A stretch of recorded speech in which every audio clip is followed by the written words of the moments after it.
Good morning. Happy Coffee Convo Wednesday. Hey, I'm Cindy with Surviving Mommy, as you can see on the t-shirt, which yes, you can buy. Someone emailed me last week saying, where can we get one of those shirts that you have on? Well, you can go to survivingmommy.com and they're right there. So good morning. Happy Wednesday. Lots to talk about on today's episode of Coffee Convo Wednesday, episode 35.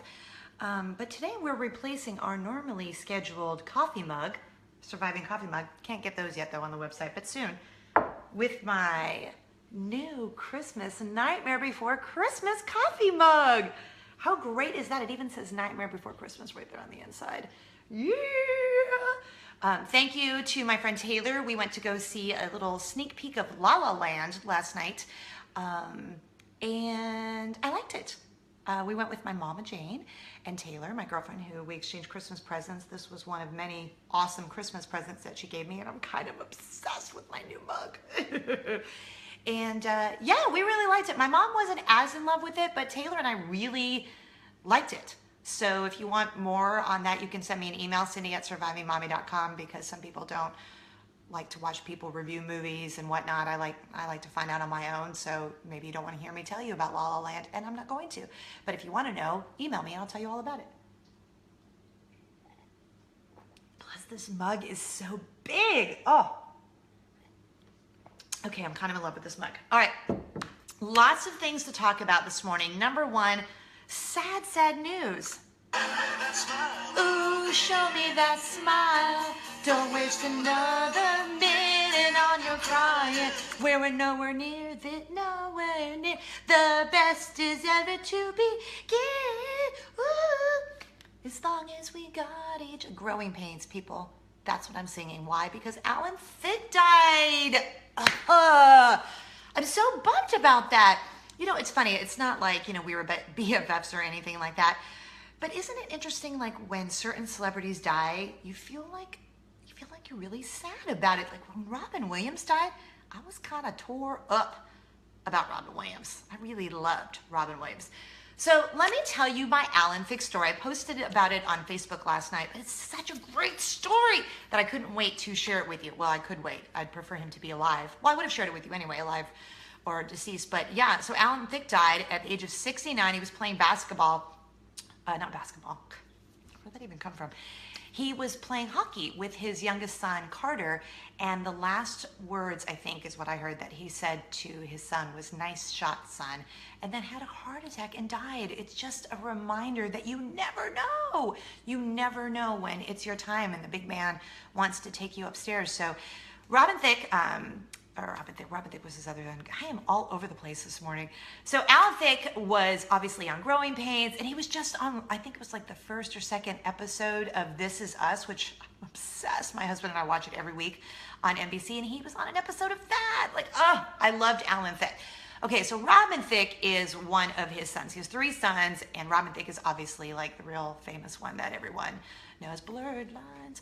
So yes, Alan Thicke passed away yesterday, very sad, but I want to tell you my Alan Thicke story because it's kind of cool. So when I first got into radio, which is sort of what my career has been for most of my life, no, I haven't been hosting Coffee Convos my whole life, but thank you. Just kidding. So I have been in radio most of my life, and my first radio station is a radio station in Los Angeles. It's called Kiss FM. You may have heard of it because Rick Dees was a big DJ there, and now Ryan Seacrest is the DJ there. So I worked at Kiss FM. I interned there forever, and then that is pretty much where I began my media career. Well, while I was at Kiss FM, I met Alan Thicke's son, Brennan. So not Robin Thicke, the famous one, and then there's the younger one, Carter, who Alan Thicke was with yesterday when he passed away. But Brennan Thicke is the older than Robin Thicke's son. So we met and we dated for a little while, which is kind of funny. He was such a nice guy. I'm sure he still is a nice guy, just didn't keep in touch with him. And I don't even know why we stopped dating, but anyway, we dated for a while, and at the time, Robin Thicke used to be married to a woman named Gloria Loring, who, she had like a big 80s song, and she may have been on a soap opera as well. So the boys split time between Gloria Loring's house and Alan Thicke's house. Well, when I was dating Brennan, it was kind of cool because I also learned about diabetes. Brennan has diabetes, and I didn't really know anything about that, but helped him with his insulin shots, and it was just kind of cool. It was like I just learned something new as a young woman, and dated him, and he was lovely. And so one night, he invited me over to his house, and he was at his dad's house as well. I think he lived there full time, but he invited me over to his dad's house. Well, his younger brother, Robin, at the time, it's still Robin, I guess, was outside playing basketball. He's like, oh, that's my little brother, Robin. I mean, he was really little because we were pretty young.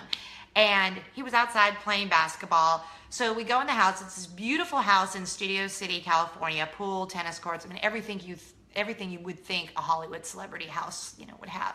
So we went over to his house to watch movies, and Alan Thicke, and ironically, I think the movie was an HBO Madonna concert special or something. So then I was like, wow, because I was single and didn't have HBO in my house, so that was kind of cool. And I'm at Alan Thicke's house, which was even cooler. But at that time, I worked at the radio station, so I was lucky enough to meet, a lot of celebrities living in Los Angeles. But it was still cool because Growing Pains, Growing Pains was a massively awesome show, Mr. Seaver. So I'm like at Mr. Seaver's house. So yes, I'm not gonna lie, there was a little part of me inside that was like, that's really cool. But I also really liked Brennan, so that was double cool. So it was like double cool, dad and son. So Alan comes out and like serves us popcorn and soda, and we all watched the movie together, watched this Madonna concert. Like, isn't that like the weirdest, surreal moment? Totally real. So anyway, I just wanted to share that because he was so nice. Alan Thicke was so nice and so hospitable, and his son Brennan was lovely. They all had really good manners, and Robin came in, and Robin wasn't famous at that time, but it was just a really cool story, and he was so nice, and I'm just sad that he passed away, which is such a bummer. I mean, obviously we all have to die eventually, but I don't know. It was a bummer, and I love that I have that story, and sad that I lost touch with his son Brennan. I'm sure I could probably look him up on Facebook, I guess. But anyway, so there's my Alan Thicke story. Such a nice guy. And do you remember all the songs he did? He like composed all this music for, he did Growing Pains theme song. Then he did like Different Strokes. I think he did the Wheel of Fortune theme song, which I know my Mama Jane loves because she loves Wheel of Fortune. So there's my Alan Thicke story. All right, number 2 on the list. I'm kind of bummed out about this, and I've been trying to figure out since yesterday how I'm going to tell you what happened. So, okay. Remember a couple weeks ago in Coffee Convo, I told you I had to have the talk with my 11-year-old? That was super stressful. But we got through it, and I'm glad that we talked about it. And she and I have a really good relationship. So something happened yesterday, and I'm kind of bummed out about it. I know it's a part of life, and I'm going to speak in code today because even though this is a grown-up show, just in case, I don't know, like a kid gets a hold of this, I want to speak in code, and you'll know what I'm talking about when I'm talking about it. So my 11-year-old daughter comes home from school and tells me that a boy in her class, how do I say this? It's the second time he's brought this conversation up about something that's not real to him because of a conversation he had with his parents. That's fine, and I'm all about, we all parent different ways. You parent your kids the way you want, I'm gonna parent my kids the way I want. But if I could just do like a little public service announcement, PSA, if you're going to have those conversations with kids about things that are real or not real in the world, can you maybe remind them to not tell their friends? Like if you're going to have that conversation with them and you want to be honest with them and tell them whatever you want, because you do you, but can you at least tell them, hey, this stays within our family. You don't need to talk about it with your friends at school because he talked to her about it 2 times. And then she came home and she asked me, and we tell the truth to each other all the time in our family. And I know she had grown suspicious, and I know you know what I'm talking about, so I don't have to explain it, but I'm just bummed because this close to the holiday, everything came like unraveled yesterday, and it just made me sad. It made me sad. And I know that there wasn't, look, I'm getting all choked up. Baseball. I know that there probably wasn't that much time left before she found out about those kinds of things, but I just kind of maybe wanted one more Christmas to go by, and so I'm kind of sad about it. Like, I'm really sad. Wow. I might have to stop talking about this because I'm really sad about it. And at first she was all excited because she got some cool information and whatever. And then today she woke up and then she was kind of sad about it because then it started this whole process about other things that aren't real in the universe. So we started off our Monday today kind of having another conversation about that, and it really made me sad. And I don't think those parents, they're not bad parents, and the kid's not bad. And I'm sure he wasn't doing it intentionally. I hope not. I don't think that he was. And maybe they did have the conversation with him about, hey, don't tell anyone. This is private conversation. But nonetheless, he did talk to her and basically told her things, and she tried to just be like, I don't believe you and whatever's coming out of your mouth. And then after a couple of times of him like repeating it and repeating it and repeating it. So there you go. I just kindly ask that if you're going to have those conversations with your kids, if you would pretty please, with cherries on top, remind them that other kids may not know that information that you're sharing with them and to keep it within your family. So I know. And I know a part of it is just I don't want my kids to grow up because we don't want our kids to grow up. I'm sure my Mama Jane, who lives with us, looks at me and says, you're a grown-up, and I guess I never wanted you to grow up. So it's part of life. I get it. I'll be over it. I'm just a little sad today about it. Ugh. Alan Thicke's dying. Things are happening in the universe that I don't want my kids finding out about this close to Christmas. So let's end on a happy note. How about that? Christmas snacks. So my girlfriend Taylor, who got me this amazing coffee mug, also got me these amazing snacks, which she bought for me last Christmas. White chocolate and peppermint pretzel crisps, okay? That's all. Let's talk about this for a minute because, hold on, I want to play something for you again in a minute, but are you like me and you never eat peppermint, white chocolate, anything, but at Christmas you're just like, rah! Like Chick-fil-A has the peppermint white chocolate shakes that are so amazing. And I think Hershey's Kisses have them. There's just like white chocolate peppermint bark everywhere. And I want to eat it all. And this is all I've been doing all day already since she gave them to me. So good. Oh my goodness. It's so good. As I like an itch on my nose. As I chew and talk with my mouth full. Anyway, do you have like a Christmas snack that you're kind of obsessed with? Because right now, I'm like no holds barred. Bring on the Christmas snacks. And I'm going to get a ho belly. And I don't really care because I normally eat healthy the rest of the year. And right now, not that I'm totally blowing out. Okay, I'm totally blowing it out. Yesterday I was eating a box of See's candy thanks to my best friend in California who sent me my favorite childhood candy for Halloween, and then I froze it thinking if I left it in the freezer I wouldn't eat it, but I ate it yesterday. And now thanks to my friend Taylor, I'm eating white chocolate and peppermint pretzels. So there's that. And then we're going to Florida tomorrow and going to be there through the weekend because our annual passes expire on Sunday. So of course we're going to Walt Disney World.